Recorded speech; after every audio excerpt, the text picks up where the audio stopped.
बिस्मिल्लाहिर्रहमानिर्रहीम। अस्सलामु अलैकुम वरहमतुल्लाहि वबरकातुहू। सैयदना सिद्दीक़ अकबर रज़ी अल्लाहु अन्हु की पैदाइश। मोहतरम नाजरीन, 22 जमादी-उस-सानी को जनाब सैयदना अबू बकर सिद्दीक़ रज़ी अल्लाहु ताला अन्हु की यौम पैदाइश है, जिनको यार गार भी कहा जाता है, जो जद्दुल औलिया हैं, यानी तमाम औलिया के दादा हैं, और अबुल औलिया हैं, यानी तमाम औलिया के बाप है। जिस तरह हजरत आदम अलैहिस्सलाम जद्दुल अंबिया अबुल अंबिया हैं, यानी नबियों के दादा और नबियों के बाप हैं, इसी तरह अल्लाह के नबी अलैहिस्सलातु वस्सलाम के कुर्ब में रहने वाले सैयदना अबू बकर सिद्दीक रज़ी अल्लाहु ताला अन्हु जद्दुल औलिया और अबुल औलिया हैं। सैयदना अबू बकर सिद्दीक रज़ी अल्लाहु ताला अन्हु उन चंद नफूस कुदसियों में से हैं जिनकी पैदाइश हिदायत याफ्ता हुई, यानी फितरत नबूवत पर पैदा हुए लेकिन नबी नहीं है।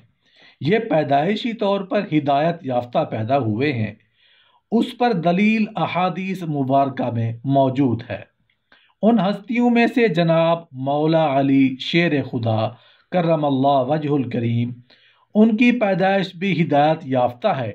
हज़रत अबू ज़र गफ़ारी रज़ी अल्लाहु ताला अन्हु, ज़ैद बिन अमर करशी रज़ी अल्लाहु ताला अन्हु और हुज़ूर अलैहिस्सलातु वस्सलाम के वालिदैन करीमैन और सैयदना उस्मान गनी रज़ी अल्लाहु ताला अन्हु, और छठे नंबर पर जो तय्यब व ताहिर पैदा हुए उन हस्तियों में से जनाब सैयदना अबू बकर सिद्दीक रज़ी अल्लाहु ताला अन्हु भी है, जो हिदायत याफ्ता पैदा हुए।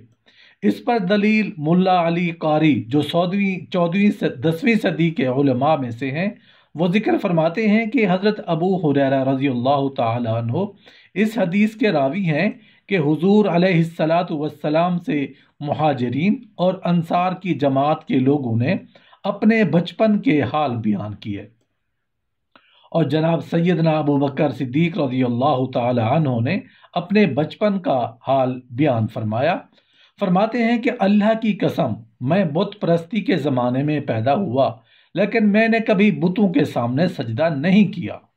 मेरे वालिद अबू कहाफा मुझे बुतों के सामने ले गए और फरमाया, ऐ मेरे बेटे, ये आपके खुदा हैं, उनकी इबादत करो। तो वो घर वापस चले गए। मैं उन बुतों के सामने करीब हुआ तो मैंने अर्ज किया, ऐ बुत, मैं भूखा हूं, मुझे खाना खिलाओ। उन्होंने मेरी कोई जवाब ना दिया। फिर मैंने उन बुतों से कहा, मैं नंगा हूं, मुझे कपड़े पहनाओ। उन्होंने कोई जवाब ना दिया। तो मैंने पत्थर उठाए और बुतों को मारे। वो बुत अपने पांवों के बल गिर पड़े। और जब अबू बकर सिद्दीक रज़ी अल्लाहु ताला अन्हु के वालिद अबू कहाफा वापस आए और उन्होंने ये मामला देखा तो उनको अपनी अहलिया मोहतरमा के पास ले गए। उनसे ये हाल बयान किया तो अभी वो वाक़या सुन रही थी।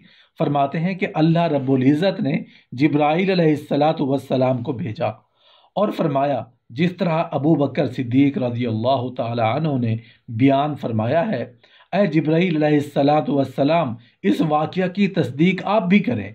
वाकई अबू बकर सच्चे हैं, सच्चे हैं, सच्चे हैं।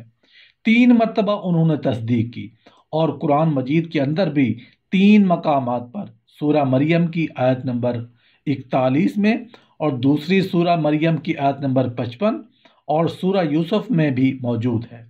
ये 3 मरतबा अल्फाज, ये लक़ब अल्लाह रब्बुल इज़्ज़त ने अंबिया अलैहिस्सलातु वस्सलाम को अता फरमाए। ये वो हस्तियां हैं जो नबी नहीं हैं, लेकिन नबूवत वाले गट्स उनके अंदर मौजूद थे। उनके अंदर वो ताल्लुक मौजूद थे। उनका ताल्लुक अल्लाह रब्बुल इज़्ज़त ने आलम अरवा में हुज़ूर अलैहिस्सलातु वस्सलाम के साथ रखा।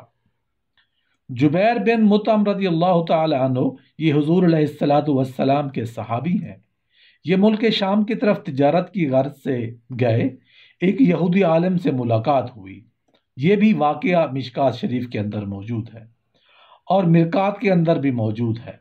फरमाते हैं, उनको यहूदी आलिम ने फरमाया, क्या मैं तुम्हें नबी अलैहिस्सलातु वस्सलाम की तस्वीर दिखाऊं तो क्या آپ رسول اللہ صلی اللہ علیہ وآلہ وسلم کو پہچان لیں گے؟ آپ رضی اللہ تعالی عنہ نے کہا جی ہاں میں ان کو پہچان لوں گا۔ کہتے ہیں وہ مجھے ایک کمرے میں لے گئے، وہاں تمام انبیاء علیہ السلام کی تصویریں موجود تھیں، لیکن پیارے آقا صلی اللہ علیہ وآلہ وسلم کی مبارک تصویر موجود نہیں تھی۔ پھر ایک کمرے کے ساتھ دوسرا کمرہ تھا، وہ یہودی عالم دین جبیر بن مطعم رضی اللہ تعالی عنہ کو ساتھ لے گئے، دیکھا کہ تصویر موجود تھی، پیارے آقا صلی اللہ علیہ وآلہ وسلم ایک کرسی پر موجود ہیں۔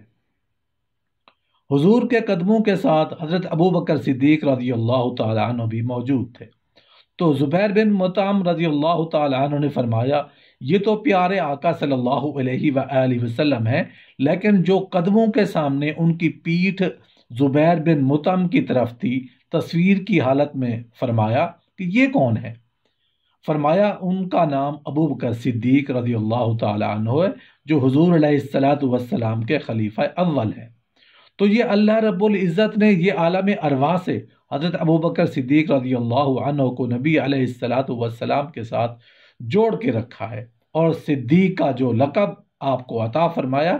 جب حضور علیہ السلام معراج شریف پر تشریف لے گئے تو جب واپسی پر آئے تمام یہ واقعہ بیان کیا کہ میں رات کے تھوڑے سے عرصے میں سیر کی تو اتنا لمبا سفر 2 ماہ کا سفر تھا۔ انہوں نے فرمایا یہ ایک رات کے کچھ حصے میں اتنا لمبا سفر طے کرنا کیسے ہو سکتا ہے؟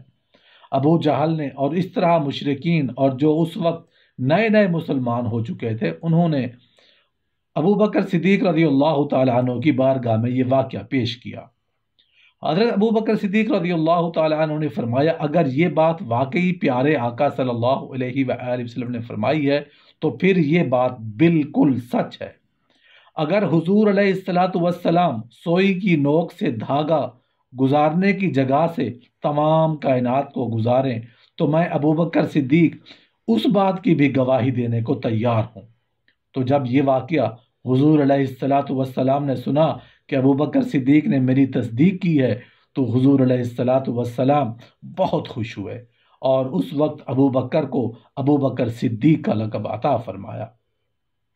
آپ کے یوم ولادت کے حوالے سے اللہ رب العزت نے آپ کو جو مقام اور شان عطا فرمائی، اس حوالے سے اگر آپ، میں، ہم سب کوئی بڑا اہتمام نہیں کر سکتے، دیگیں نہیں بنا سکتے، تو آپ اور ہم سب حضرات یہ تو کر سکتے ہیں کہ 2 رکعت نماز ایصال ثواب جناب سیدنا ابو بکر صدیق رضی اللہ تعالی عنہ کی ایصال ثواب کے لیے پڑھ کر ان کے ایصال ثواب کر دیا جائے۔ اللہ رب العزت کی بارگاہ میں دعائے اللہ پاک ہمیں رسول اللہ صلی اللہ علیہ وآلہ وسلم اور سیدنا ابو بکر صدیق رضی اللہ تعالی عنہ سے سچی محبت عطا فرمائے، اور ان کے نقش قدم پر چلنے کی توفیق عطا فرمائے، اور ان کے صدقے اللہ ہماری بخشش فرمائے۔ آمین یا رب العالمین۔